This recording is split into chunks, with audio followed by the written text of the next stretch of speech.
Okay, so basically this is the mean of a frequency distribution. So we do the mean of a frequency distribution, we do it now, and they may or may not ask for the variance and standard deviation of a frequency distribution, which is nothing more than a giant equation. It's not hard, it's just a very time-consuming, easy to make a mistake, but the mean of a frequency distribution is very simple. It's very similar, basically the exact same thing almost as the expected value of a discrete probability distribution, which comes later. It's very similar. But we basically have this. So we have columns, which are okay. It's just a lot better to kind of draw it in. We have a row, I mean, which is okay, but it's a lot better to do it in columns. So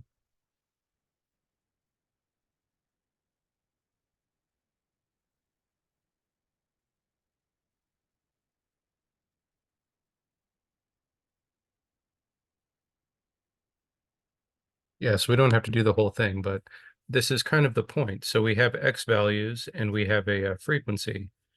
I'm not really sure that the audience would necessarily understand, but quite oftentimes it's kind of like a weighted mean. We have X values and we have a frequency.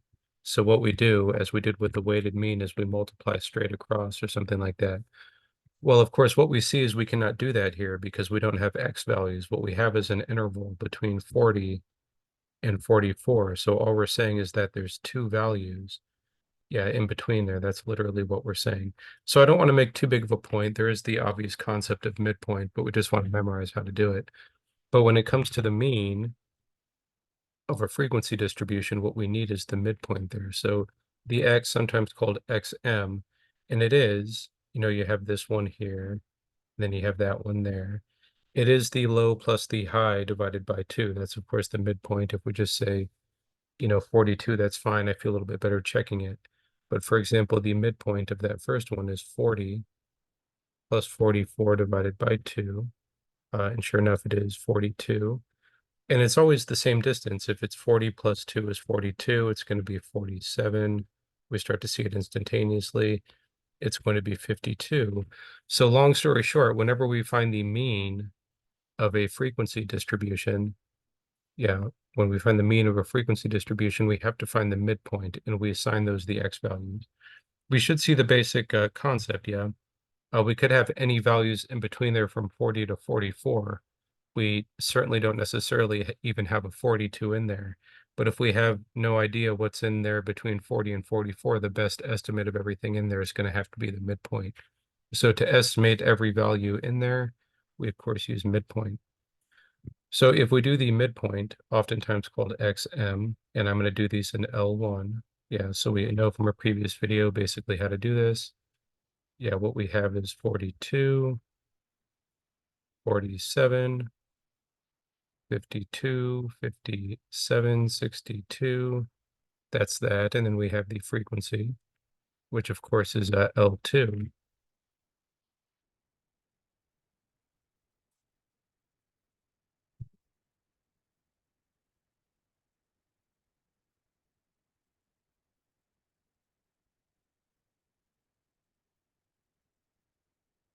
Yeah, so those are just going to be the same values. Those are going to be 2, 4, 9, 7, and 1. Yeah. And then L3, we do have to multiply straight across. L3 is going to be L1 times L2. So we should talk about this. I'm not really sure that we've discussed this before, but we're literally doing L1 and L2. Let me kind of catch up here. I have to catch up really quick in the calculator.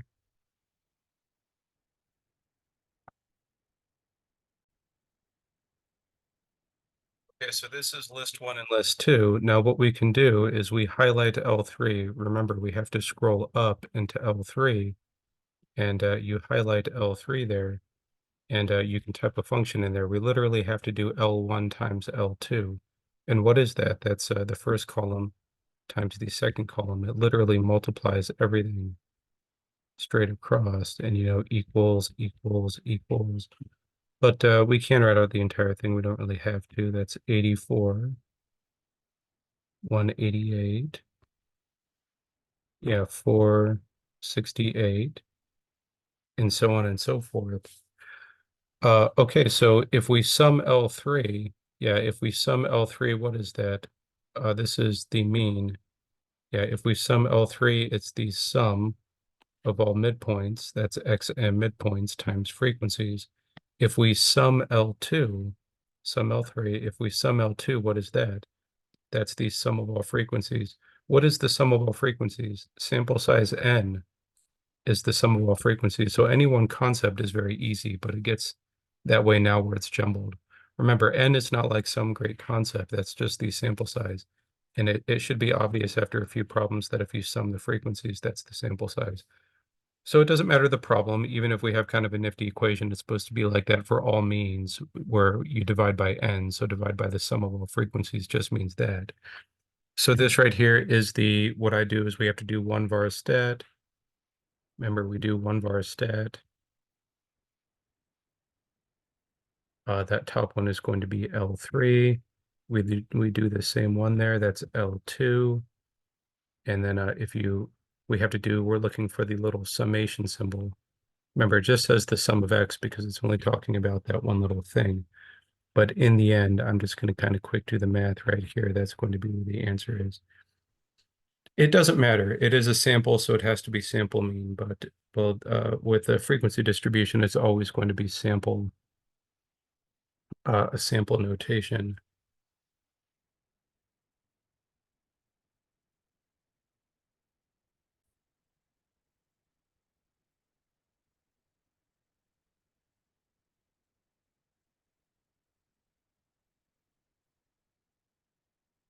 So we round to where we round to. That doesn't really matter, but I get 52.2.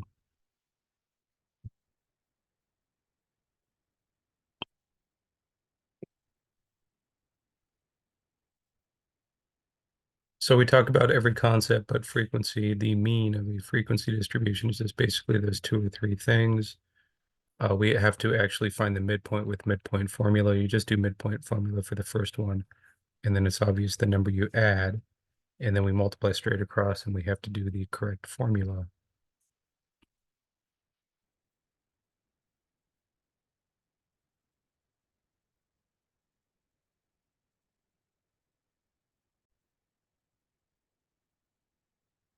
So the 153 heights of males from a data set of body measurements vary from low to high. Use the range rule of thumb to estimate the standard deviation S and compare the results to the standard deviation of this calculated using the 153. So, but 153, the 153 heights of males, that's going to be a sample size N equals, we've collected 153 different observations. They're telling us that we already know the actual exact standard deviation of the data set is 8.24. Yeah. So we say that we have a low, equals 155.0. We have a high equals 192.6. Yeah. Okay, so we do the range rule of thumb. That is exactly what they call it, the range rule of thumb. It's highly approximated. We don't use it quite too often. Yeah, but the range rule of thumb is literally going to be this sample standard deviation is approximately equal to, highly approximately, the range divided by 4. So that's literally what it is. But what is the range? It's the high minus the low divided by 4.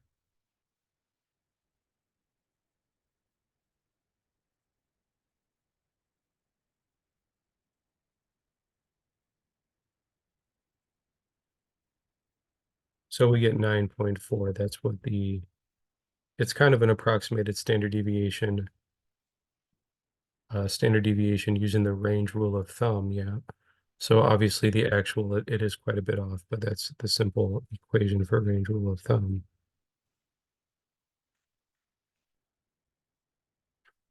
Yeah, when they do an error, we're just subtracting them. So sometimes they want to do an error, which is going to be 9.4 minus 8.24, which is going to equal 1.16. Yes.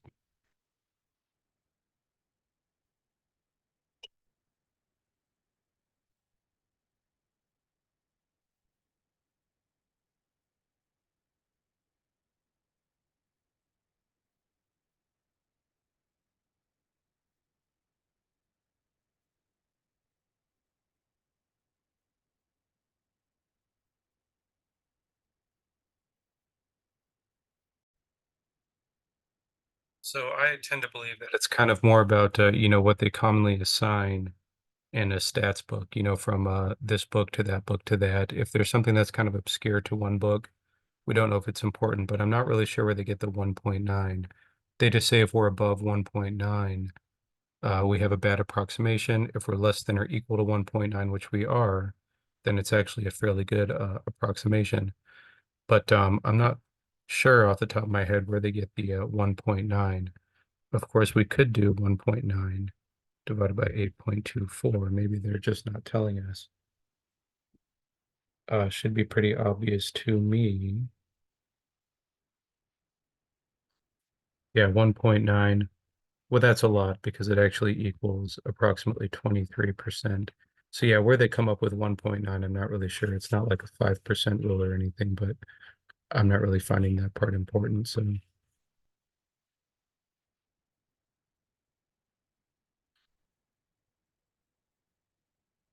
So we've gone over a lot of this. We can kind of read. Maybe we haven't gone over all of it. So some things kind of like the last part is really just example problem. That's perfectly okay, but maybe it's kind of a good place to kind of review parameter. Yeah, so that's parameter. We don't spend too much time here, and this is statistic. They're not the same word, but population means parameter, and parameter means population. A parameter, of course, actually means a value, a numerical value from the population. But population value and parameter, those go hand in hand.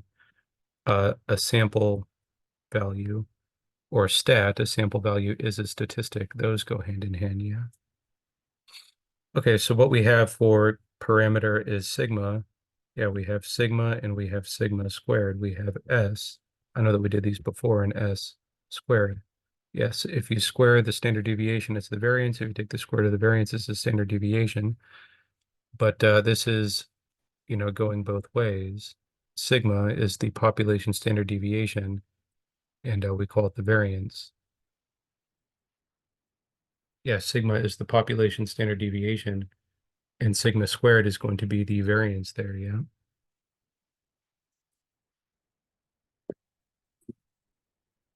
So sigma population standard deviation, sigma squared variance, S sample standard deviation, S squared sample variance. So they have that there. And then it doesn't matter if it's a mean. I feel like this part can be confusing for beginners, but it doesn't matter if it's a mean, which has nothing to do with this problem, or if it's standard deviation. It's supposed to be obvious that if we're doing mass, all of it is in grams. So if you have the mean, yeah, the units are going to be grams. If you have the standard deviation, which is this right here, the units are going to be grams. It doesn't matter population or sample.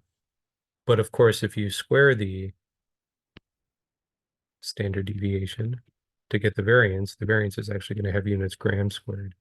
We do say it's not enough here, and we don't really care in this class. We do say in algebra and in a real physics class that units work out algebraically, and they do, but we have to have a strong background in algebra to even know what that means. So it's simply a moot point.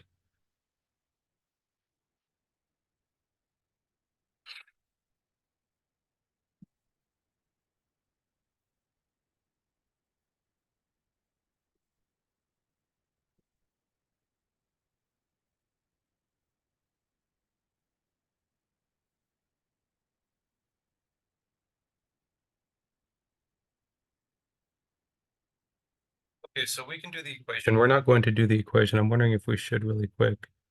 Uh, Below our jerseys. So they always do this. They do this in literally every statistics class. Just they don't assign this problem once. It's one of the most meaningless problems. They always assign it like 3 times in a row throughout the class, but they only have to say it to us once. But they kind of do this just for a thing, and then they tell us that all the statistics that come from jersey numbers don't mean anything. The mean, standard deviation, all of it is meaningless data because it's qualitative. It's nominal data. It's not actually considered numerical jersey numbers. You can't order them. The ordering means nothing. Uh, but anyways, that's fine. That's kind of a moot point. Even though the statistics are meaningless, we still do it. So we kind of make 2 points here. Number one, we never do the standard deviation formula. We never do that. We're just going to do it the correct way here. So we always put it in a list, do one var stat as we did, and it gives us the standard deviation.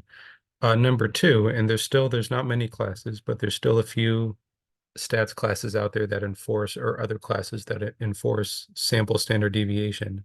Yeah, so number two, even though it's the long way, just so we understand the meaning of the formula, we're going to do that here anyway. So we are going to do, yeah, I just want to kind of show on the board the sample standard deviation formula, which is going to be one of the more important things here in this video. Let me just think for a second. Okay, so since we're going to do, I'm just kind of seeing where the homework is taking us. We just did problems 22, 23, and 24, very short. Yeah, but because we're going to do standard deviation here, we're going to go ahead and do it in a new video. So we'll start that in the next video.